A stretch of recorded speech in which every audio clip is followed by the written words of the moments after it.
반갑습니다. 좀 더 진하게, 좀 더 딥하게 세상의 핫 이슈 피플들을 모시고 이야기를 나눠보는 박진영의 찐터뷰 문을 열겠습니다. 정치, 경제, 사회, 문화, 각계각층의 저명 인사들을 스튜디오에 직접 모셔서 새로운 변화와 도전에 대한 이야기를 심도 있게 들어보는 시간을 마련했습니다. 저희가 대한민국 캘리그래피 1호 작가님이시죠. 이상현 작가를 스튜디오에 모셨습니다. 안녕하십니까? 네, 안녕하세요.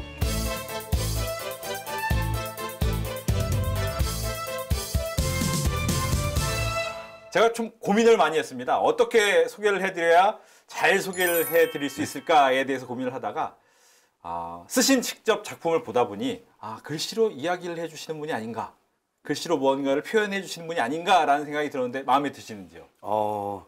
저를 잘 표현해 주신 것 같습니다. 네. 네. 아무래도 오늘 이상현 작가가 어떤 사람인지, 그리고 또 이 사람이 만들어낸 이슈와 이야기, 작품들에 대한 이야기까지도 다양하게 들어보겠습니다.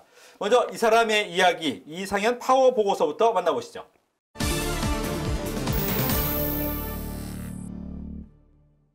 네, 오늘 캘리그래피 작가 이상현 작가님 모셨습니다. 먼저 자기소개 부탁드립니다.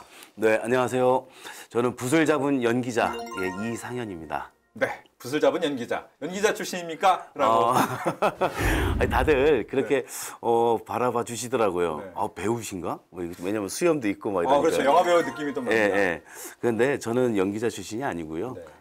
서예가 출신입니다. 그래서 글씨를 쓰면서 내가 어떤 마음으로 글을 쓰냐에 따라서 글씨가 울다 웃을 수 있지 않을까. 그래서 저는 붓을 잡은 연기자라는 그 타이틀을 굉장히 좋아합니다. 네. 캘리그래피 작가라고 하시면서 이제 캘리그래피에 대해서 많은 분들이 들어보셨을 것 같긴 해요. 하지만 정확히 캘리그래피가 뭐냐라고 하면 잘 모르실 것 같은데 어떤 겁니까? 일단은 외래어기 때문에 다들 좀 저게 뭐지? 라고 아마 궁금해 하실 겁니다. 캘리그래피는 일단 두 가지로 볼 수 있는 것 같아요. 네. 서양에서 말하는 캘리그래피는 우리가 그 펜으로 이렇게 글을 쓰잖아요. 예. 그래서 펜으로 쓰여져 있는 그냥 아름다운 서체를 이야기하는 것 같고 또 동양에서 말하는 캘리그래피라는 거는 쓰는 도구가 뭐예요? 붓이잖아요. 네. 서예를 이야기한다라고 이야기할 수 있습니다. 그러다 보니까 서예는 서예인데 아름다운 어떤 모습으로 비춰지다 보니까 보면은 감성이라는 게 있잖아요. 그렇죠. 울다 웃을 수 있는 그런 모습들, 즉 현대 서예를 이야기하는 게 아닌가. 그래서 우리 동양의 어떤 마음, 정신을 담을 수 있는 그 서예를 현대인들과 소통하기 위한 또 다른 표현. 네, 이렇게 이해하시면 쉬울 것 같습니다. 네. 그렇다면 궁금한 점이 또 하나 생기는데 붓이라는 게 이제 많이들 쓰고 펜을 쓰긴 하지만 그 두 가지 외에 다른 도구를 써도 캘리그래피가 될 수 있습니까? 저는 가능하다고 생각해요. 왜냐하면 글씨의 표정을 만드는 작업들이고 감성의 옷을 입히는 작업이기 때문에 예를 들면은 뭔가 메마른 나뭇가지가 이미지를 표현하고 싶다. 그러면 주위에서 요즘 어떻게 낙엽지고 가지들 많잖아요. 네. 그런 가지들을 가져다가 드로잉을 할 수도 있고 아니면 가까이 생활 속에서 나무젓가락을 갖고 표현할 수도 있고 주위에 보이는 모든 것들이 다 글을 쓸 수 있는 도구가 될 수 있다. 네, 저는 그렇게 바라보고 있습니다. 예. 이 한글 캘리그래피라는 분야를 또 우리나라에서 처음으로 소개를 해주셨는데 저는 이렇게 많은 작품 하신지 몰랐거든요. 보니까 특히 영화의 제목을 많이 쓰셨더라고요. 네. 좀 소개 좀 해주시죠. 글쎄요, 작업으로 말씀하시면은 굉장히 많은 작업을 한 것 같아요. 네. 그런데 그래도 유독 또 기억에 남는 것들이 있습니다. 보면은 주위에서도 많이들 사랑해 주셨던 드라마 해를 품은 달. 해품 달이요. 네. 해품 달. 네, 그리고 영화 타짜, 혈의노, 그 외에도 참 많은데요. 가수들 같은 경우도 김태우 씨라든지 네. 성시경 씨 앨범이라든지 특히 로고 부분 중에서도 보면은 수년 전에 10월 9일이 한글날이잖아요. 예. 그 한글날 구글에서 한글 로고를 띄운 적이 있어요. 24시간 동안에. 네네. 그래서 그때 이제 제 글씨로 구글의 한글 로고를 또 써봤었던 그런 기억도 나고요. 아마 생활에서 지나가다가 본 글씨 중에서 이상현 작가의 글씨가 꽤 있을 수도 있다라고 네. 생각이 되는데 보통 이런 작품을 만들 때 그냥 딱 보면 일필휘지로 딱 생각이 나는 겁니까? 아니면 어떠한 좀 기간을 거쳐야 그 작품이 나오게 됩니까? 그렇게 막 순식간에 이렇게 표현되는 거는 아니죠. 네. 아니고 일단은 뭔가 대상에 대해서 내가 이것을 표현해야겠다 싶을 때는 그거에 대해서 팔 수밖에 없는 것 같아요. 아, 예. 그러니까 그럼 뭐 술이면 일단 먹어봐야죠. 아, 무슨 맛이다. 그렇죠. 그리고 또 이 술이 네. 소비자의 어떤 타겟층이 연령대를 어느 정도 연령대로 타겟을 갖고 가는지 그거에 따라서도 글씨 서체가 만약에 요즘 뭐 MZ 세대들을 통한 네. 또 젊은 친구들, 대학생들 이런 컨셉이면 또 뭔가 친근감 있고 밝고 귀엽고 뭔가 이런 이미지가 더 다가가기 쉽겠죠. 네. 근데 그래도 만약에 한 5, 6, 70대를 겨냥한다 하면은 그래도 뭔가 격이 있는 그런 모습의 어떤 서체들이 더 다가가기 쉬울 거고 예. 그래서 이 글씨가 단지 감성으로만 표현되는 것이 아니라 또 이런 커머셜적인 어떤 기업의 어떤 로고 타이틀을 작업한다는 것은 약간 마케팅적인 어떤 부분도 글씨 안에 다 기획이 됩니다. 예. 예를 들면 영화 같은 경우에는 영화를 다 봅니까? 영화를 보고 쓰는 게 아니고요. 네네. 영화가 보니까 타짜도 있더라고요. 제작되기 전에 타이틀을 발표를 해야 되더라고요. 그렇죠. 아, 그렇죠. 그렇죠. 티저 포스터를 발표를 해야 네, 되고 하니까 그때 이름이 홍보 나와야 때. 되니까.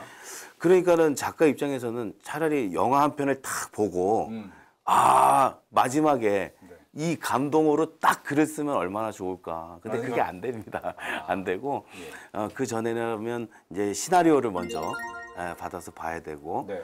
또 시나리오 보기 전에 요점으로 움직여져 있는 그 여러 기획에 대한 방향성, 어떤 메시지를 던지고자 하는지, 이제 그런 기타 등등 여러 가지 과정을 거쳐서 작업에 임하고 있죠. 그렇군요. 그러니까 촬영 현장에도 네. 시간이 맞는다면 촬영 현장에 전 가 있어요. 가서 배우들이 연기하는 모습도 또 보고 같이 밥도 먹고 네. 막 뭔가 교감이 이루어지고 나면 그때 이제 느낌들을 기록을 하죠. 예. 그렇게 해서 작품 만드는 게 쉽진 않지만 오랜 네. 시간이 걸릴 수도 네. 있는 그런 작품을 만들어 오셨다. 근데 문제를 보니 이 이력을 보니까요. 전통 서예를 하셨더라고요. 근데 저도 이제 어렸을 때 초등학교 때 누구나 다니는 서예 네. 학원을 다녀봤는데 굉장히 정자체라고 해야죠.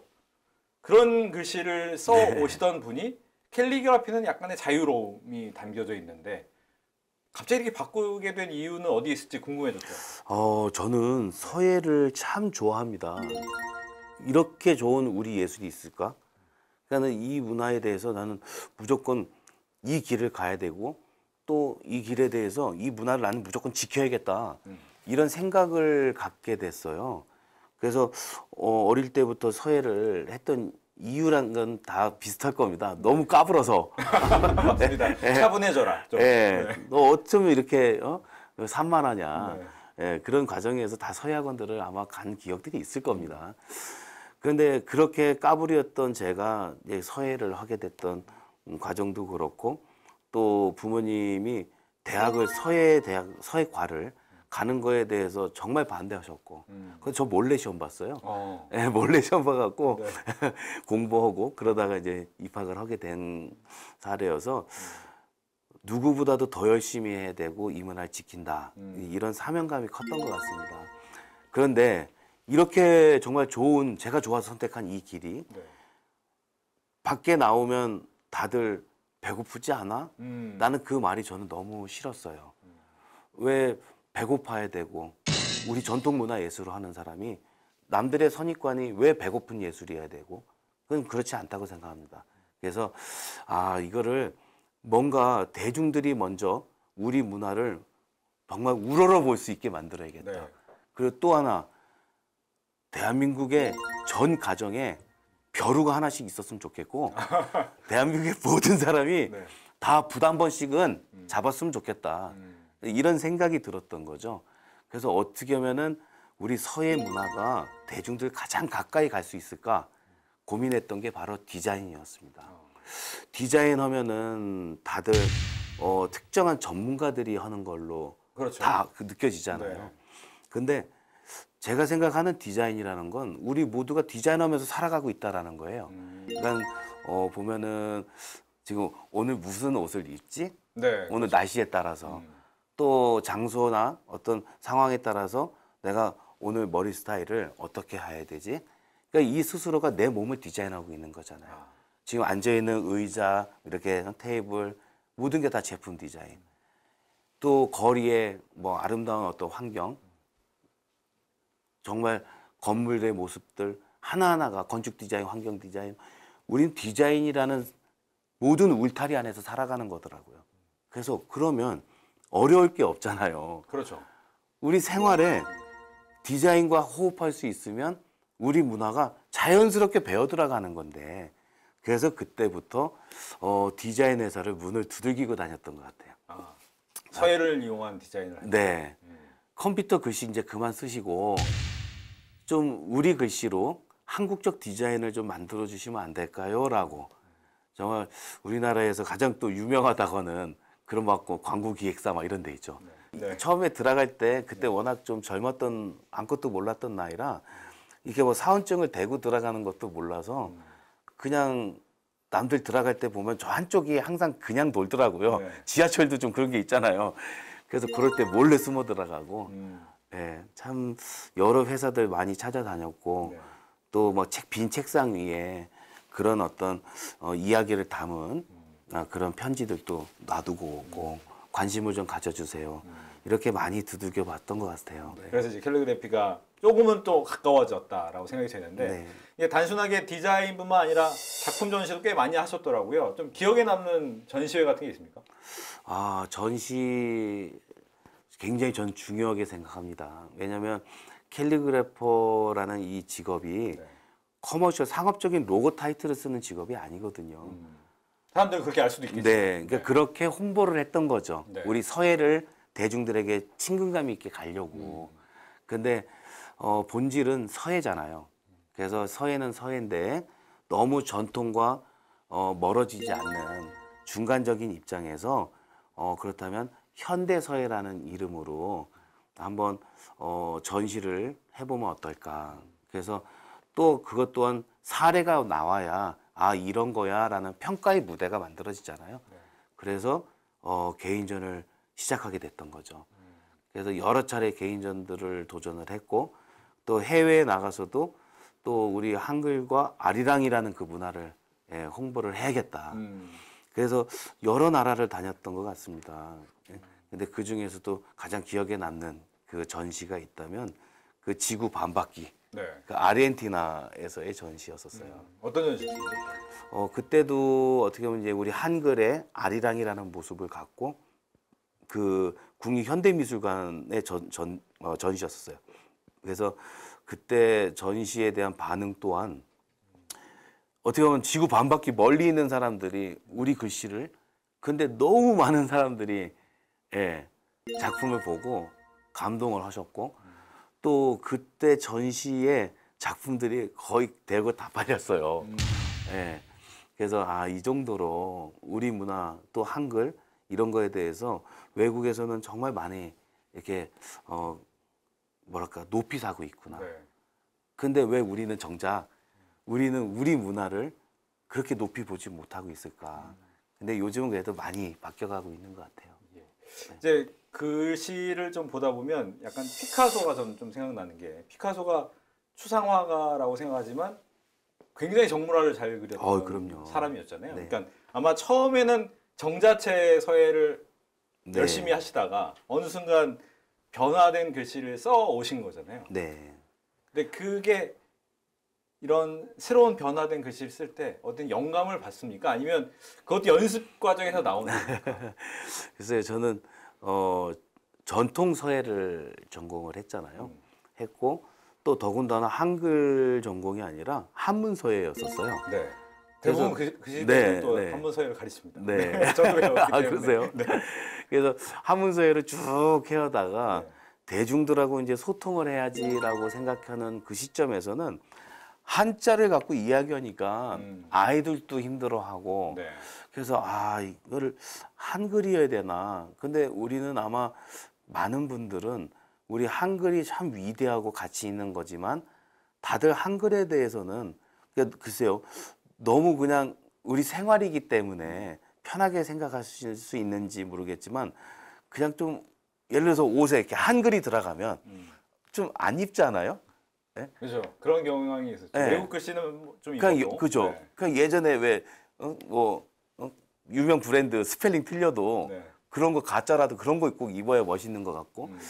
근데 이 한글이 들어가면 왠지 그래서 왜일까라고 고민을 좀 해봤어요.